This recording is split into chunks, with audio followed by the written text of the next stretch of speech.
Bismillahirrahmanirrahim. Assalamualaikum warahmatullahi wabarakatuh. Waalaikumsalam. Alhamdulillahilladzi anzala 'ala abdihil kitaba wa lam yaj'al lahu iwaja qayyiman liyunzira ba'san shadidan min ladunhu wa yubashshiral mu'minin alladzina ya'maluna as-solihati anna lahum ajran hasanan. Asyhadu an la ilaha illallah wahdahu la syarika lah wa asyhadu anna Muhammadan abduhu wa rasuluhu alladzi la nabiyya ba'dahu. Para jemaah tarawih yang saya dirahmati oleh Allah Subhanahu wa taala, bagaimana kabarnya? Sehat Bapak Ibu semuanya? Alhamdulillah. 10 hari terakhir yang mungkin kebanyakan orang mengartikan malam nanti adalah hari ke-27, yang mana kita semuanya tidak akan lepas dari melaksanakan Ramadan yang ternyata tinggal hitungan hari saja. Allah berfirman di dalam Al-Quran, yang mana ayat ini begitu terkenal ketika bulan Ramadan selalu dikumandangkan. A'udzubillahi minasyaitonirrajim. Ya ayyuhalladzina amanu kutiba alaikumusiyam kama kutiba 'alal ladzina min qablikum la'allakum tattaqun. Kita garis bawahi tentang makna tattaqun, agar kita bertakwa.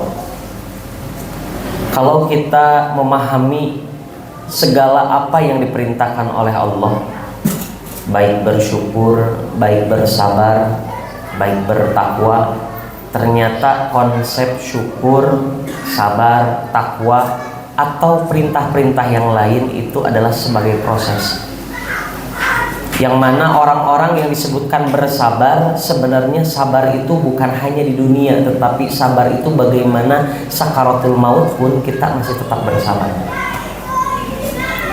Kemudian yang dikatakan takwa juga, bagaimana kita menjaga takwa ini sehingga sakaratul maut kita masih dinobatkan menjadi orang yang bertakwa. Maka hasil dari proses dari takwa, hasil dari proses dari sabar, nanti balasannya di akhirat. Yang jadi permasalahan buat kita Bapak Ibu sekalian yang dirahmati oleh Allah Subhanahu wa taala, ada pesan yang disebutkan oleh Sayyidina Ali bin Abi Thalib tentang makna takwa. Takwa itu mempunyai arti yang disebutkan oleh Sayyidina Ali bin Abi Thalib, salah satunya adalah at-taqwa huwa al-khawfu bil jari. Takwa itu adalah rasa takut yang sangat kepada Allah Subhanahu wa taala. Yang jadi pertanyaan pada saat ini, banyak orang yang mengartikan takut itu hanya sebatas di lisan, tetapi di dalam perbuatan, tetapi di dalam hatinya tidak pernah merasa takut pada Allah. Contohnya saja, mohon maaf, banyak orang yang melupakan malam Lailatul Qadar. Banyak orang yang mungkin bersaum itu setelah buka puasa selesai saumnya. Secara syariat memang seperti itu, tapi yang disebutkan oleh ulama tazkiyatun nafs, saum itu bermakna 3 makna. Yang pertama, saum secara syariat yaitu menahan haus dan lapar dari azan subuh berkumandang sampai azan yang namanya azan maghrib berkumandang. Itu secara syariat. Banyak orang-orang semuanya lulus masalah itu. Tetapi yang kedua, saum secara hakikoh. Apa secara hakikoh? Disebutkan oleh ulama tazkiyatun nafs bahwasannya saum secara hakikoh adalah menahan hawa nafsu dari azan subuh berkumandang sampai azan maghrib berkumandang. Menahan amarah, menahan yang namanya emosi, menahan yang namanya perkataan keji dan munkar, bahkan menahan pikiran-pikiran yang, mohon maaf, yang lebih menjurus kepada hal-hal yang mesum saja, mohon maaf. Kalau kita ingin lihat bagaimana cara kita bertakwa pada Allah, Bapak yang ada di sini mohon maaf, Ibu yang hadir di belakang mohon maaf, bawa handphone kan? Bawa tidak? Tidak. Ada sebagian yang bawa? Boleh. Kalau saya ingin coba simulasi, boleh dibuka handphonenya, saya kasih waktu 3 detik saja. Silakan Pak, Bu, dibuka handphonenya. Membuka aplikasi apapun itu. Saya hitung sampai 3. 1, 2, Dibuka aja handphonenya. 3. Sudah? Nah, acungkan tangan yang buka handphone barusan menyebutkan bismillah. Ada tidak? Ada tidak? Inilah, mohon maaf, kita mengartikan buka handphone saja sepele, padahal kita bisnis ada di handphone, berita ada di handphone, kadangkala baca Al-Quran pun ada di handphone Android.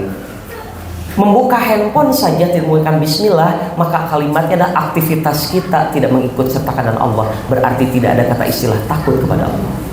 Maka wajar kenapa dengan handphone akhirnya panas gontrok-gontrokan, maka wajar dengan handphone akhirnya saling hina menghina, makanya wajar dari handphone banyak orang yang menggibah. Karena kenapa?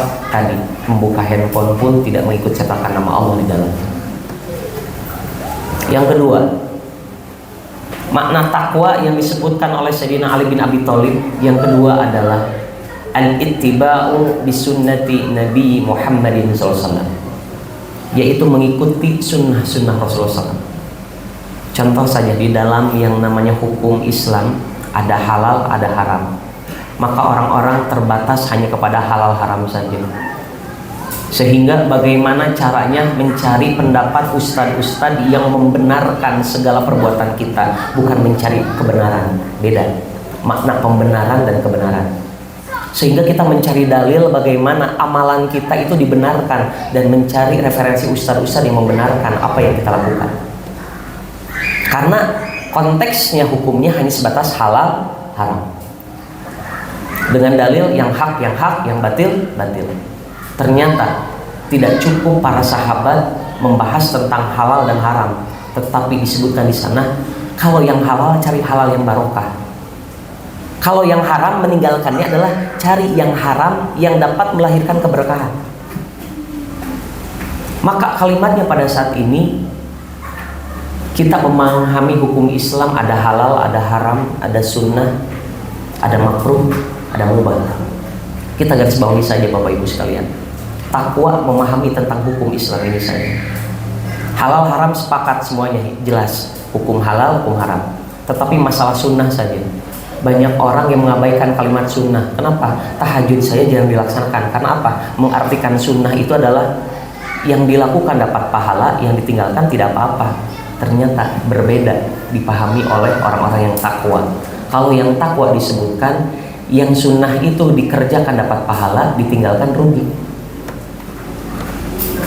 Itu masalah sunnah saja. Yang ketiga, makruh.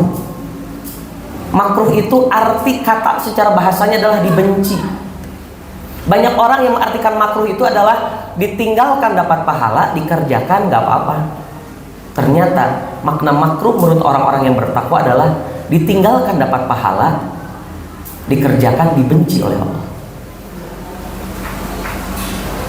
Sampai ke sana nggak Pak Usman? Kita memaknai makruh saja, ya udah makruh ini karena dilakukan tidak apa-apa, ternyata dilakukan dibenci oleh Allah. Dan yang mubah, mohon maaf, mubah artinya boleh, tetapi mohon maaf, kalau mubahnya itu menghasilkan ibadah itu nggak apa-apa. Tetapi kalau mubahnya akhirnya menjadikan banyak anfaida yang tidak bermanfaat, maka itu bisa jadi kita melakukan segala sesuatu itu kebanyakan tidak bermanfaat. Contoh, tidur siang itu mubah, tetapi kalau tidur terus tumor karena apa? Tuman molor, akhirnya nggak ada faidah hidupnya. Sehingga disebutkan oleh Rasulullah bahwasannya setiap detik itu harus berpikir, setiap detik harus bersyukur, setiap detik harus berzikir. Maka bagaimana kita melakukan sesuatu yang mubah terus, tetapi yang dilakukan adalah hal-hal yang tidak berfaedah. Makanya banyak orang yang itikaf kebanyakan buka handphone saja, membuka aplikasi-aplikasi yang lain. Mohon maaf Pak Bu, ini yang mungkin kita harus jelaskan sampai saat ini. Banyak orang yang itikaf kebanyakan tidurnya di masjidnya. Ternyata yang dihitung mendapatkan Lailatul Qadar bukan tidurnya, tetapi yang dihitung adalah zikirnya, baca Al-Qur'annya, bertasbihnya, kemudian sholat sunnahnya. Kalau yang tidurnya tidak dihitung.